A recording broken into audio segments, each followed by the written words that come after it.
Na napakaliit na nga lang mga kababayan, buwibuisan pa ng gobyerno, ipagkaliit-liit na nga lang nung kinita ninyo sa interest, 2% per annum. Buwibuisan pa ng gobyerno, kaya nga sa palagay ko, itong ganitong policy is very anti-poor, Jade.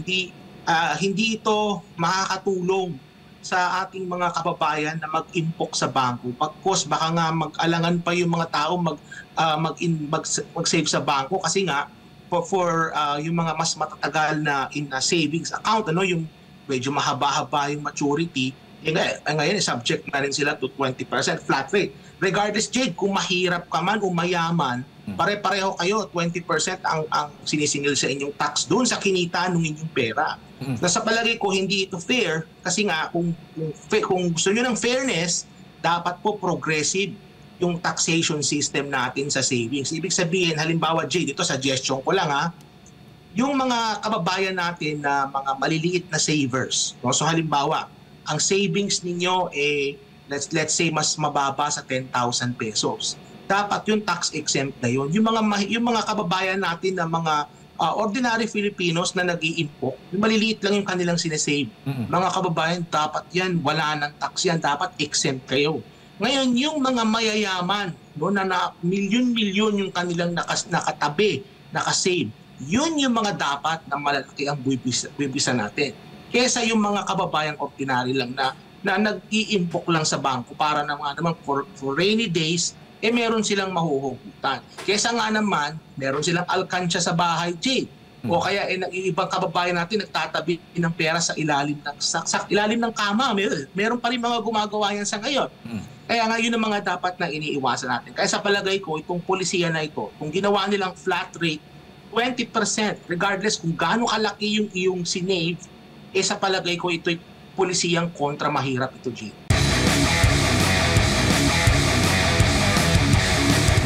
Sa madaling salita, Doc, para na rin sa kalinawan ng ating mga kababayan, yung binabanggit mo yung principal deposit, kung halimbawa po ay 100,000 piso po ang inyong i-deposit, tapos gusto mong i-withdraw, yung exact amount pa rin ang makukuha po ninyo. Hindi po yun yung mismong binubuwisan ng 20%. Yung mismong income noon, interest. Tama ba, Doc?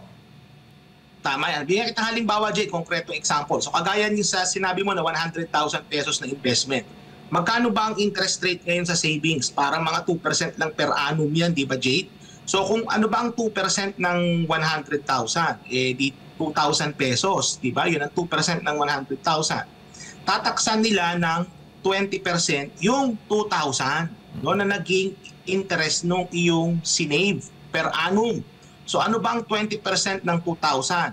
Di ba? So mga 400 pesos. So ang naging sa 100,000, Jade, na i-invest na savings, based sa ating hypothetical example, ang buwibisan lang doon yung kinita na 2% per annum, which is 2,000 pesos, 20% of that, which is only 400. Ngayon, kung gusto nyo pong i-withdraw yung inyong pera na nandun sa bangko, halimbawa nasa ordinary savings account lang yan, pwede nyo pong ma-withdraw yan right away. Kasi nga, parang ordinary savings account lang yan. Pero Jade, may mga iba't iba rin kasi tayong mga savings accounts. Halimbawa, nasa time deposit yan. Medyo after 2 years, 3 years, 5 years bago mo ma-withdraw, merong ganon. Hindi mo siya kagad-agad ma-withdraw. Pero yung ordinary savings account, pwede mo siyang ma-withdraw. At tandaan po natin mga kababayan na yung buwibisan dyan ay yung kinita, hindi po yung principal. Hindi po 20,000 o 100,000 yung savings. Hindi po 20,000 ang buwibisan dyan. Yung kinita ng 100,000 na interest. Na napakaliit na nga lang mga kababayan, buwibisan pa ng gobyerno, ipagkaliit-liit na nga lang nung kinita ninyo sa interest, 2% per annum. Buwibisan pa ng gobyerno. Kaya nga sa palagay ko, itong ganitong policy is very anti-poor, Jade. Hindi ito makakatulong sa ating mga kababayan na mag-impok sa bangko. Pagkos baka nga mag-alangan pa yung mga tao mag-save sa bangko kasi nga for yung mga mas matatagal na savings account, yung medyo mahaba-haba yung maturity, ngayon subject na rin sila to 20% flat rate. Regardless, Jade, kung mahirap ka man o mayaman, pare-pareho kayo, 20% ang sinisingil sa inyong tax doon sa kinita ng inyong pera. Nasa palagay ko, hindi ito fair kasi nga kung gusto nyo ng fairness, dapat po progressive yung taxation system natin sa savings. Ibig sabihin, halimbawa, Jay, dito suggestion ko lang yung mga kababayan natin na mga maliliit na savers. No? So halimbawa, ang savings ninyo let's say mas mababa sa 10,000 pesos. Dapat yung tax exempt na yun. Yung mga kababayan natin na mga ordinary Filipinos na nag-iimpok, yung maliliit lang yung kanilang sinesave. Mga kababayan, dapat yan, wala ng tax yan, dapat exempt kayo. Ngayon, yung mga mayayaman, no, na milyon-milyon yung kanilang nakatabi, nakasave, yun yung mga dapat na malalaki ang buwibisa natin. Kesa yung mga kababayang ordinary lang na nag-iimpok lang sa bangko para naman for rainy days, meron silang mahuhugutan. Kesa nga naman, meron silang alkansya sa bahay, Jay. O kaya ibang kababayan natin nagtatabi ng pera sa ilalim ng kama. Meron pa rin mga gumagawa yan sa ngayon. Kaya nga yun ang mga dapat na iniiwasan natin. Kaya sa palagay ko, itong polisiya na ito, kung ginawa nilang flat rate, 20%, regardless kung gaano kalaki yung iyong sinave, sa palagay ko ito'y polisiyang kontra mahirap ito, Jay. Opo. So malinaw po yan, Doc. Baga, bukod sa savings mo, ay kikita ka pa doon sa bangko kasi nga, yun yung baga parte na ng proseso, Doc. Pero yung savings mismo ay talagang hindi naman yun mababawasan. Yung mismo lang income interest lamang, yun lang parang dadagdag. Pero kikita ka pa rin, Doc, kapag ikay nagde-deposit o bank savings. Tama ka dyan, Jade. Yung savings mo, intact pa rin yun.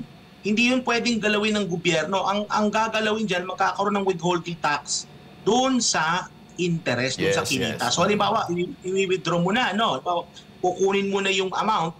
Siyempre, kung kumita yung pera, doon sa kinita, doon nila ibabawas yung tax na yon as a way of a withholding tax. Tulad ng sinasabi po ninyo, hindi na ito bagong buwis din at umiiral lang nga ito. Yes. Sabi, from mula pa daw ng 1998 itong pagbubuwis. So dati may 5%, may 15%, ganon. So hindi pa umaabot ng mahigit 20%. Tama, Doc? Ito yung baga kauna-unahan na dumating tayo sa punto na 20% ang binuwisan nga doon sa bank savings interest. Tama ka dyan, Jade. Alam mo, i-relate ko ito sa sinabi ni Secretary Recto. Kasi sabi ni Secretary Recto that there will be no new taxes under kay Marcos Jr. Anong tawag mo dito? Kung ikaw ay naka-long-term deposit, dati exempt ka. Ngayon magbabayad ka na ng 20% tax. Kung ikaw yung merong long-term deposit, sa point of view mo, this is a new form of tax for you. So yung sinasabi niya na wala daw bagong tax under the administration ni Marcos Jr., I think medyo hindi maganda yung messaging noon kasi lalabas na parang wala namang bagong tax pero actually meron. Iniba lang nila. It's a sneaky way of introducing a new tax. Yung ginawa nila na yan. Sa palagay ko po ay kontra mahirap at ito po yung makaka-discourage sa ating mga kababayan maliliit na savers na mag-impok sa bangko. No? Kasi nga dapat ini-encourage pa nga natin sila, Jade, na mag-impok sa bangko. Kaya nga dapat exempt na yan. Kung ikaw small saver, no, maliit lang yung inilalagak sa bangko, dapat pala ka ng bayarang tax. Dapat nga may rebate pa nga yung iba dyan. Kapag ka ikay nag-save, meron ka makukuha maliit na rebate. Dapat nga ganon. Kaso hindi po ganyan. At ang nakikita ko sa kay Marcos Jr. sa ngayon, kahit na katiting na mapipigaan nila sa'yo, kukunin po nila yan bilang tax kagaya nung ginagawa nila sa mga kababayan nating mahihirap na maliliit na nga lang yung savings, ipipigain pa nila, kukunin pa nila yung 20% nung kinita, yung interest doon sa maliit na mga savings ng ating mga kababayan. Bukod sa pagtatanggal nga daw doon sa special tax exemption sa long-term deposits, Doc, para pantayin yung sistema ng pagbubuwis, ano pa yung nakikita po rin yung parang dahilan, pinakadahilan bakit nag-iniba? Bakit ginanito ng Department of Finance yung parang sistema ng pagbubuwis natin? Yan ay bahagi yan, Jade, nung tinatawag nating fiscal consolidation. Yan, matagal na natin naririnig yung phrase na yan from the government, fiscal consolidation. Anong ibig sabihin nito? Ibig sabihin nito is pagre-repaso ng taxation policies ng gobyerno, yung revenue generating side ng gobyerno, pagre-repaso nito, pagre-reforma. At ang goal nito, Jade, aside from meron din aspeto ng fairness, which I disagree in some ways, kagaya ito nakita natin. Pero sige, sabihin na natin fairness.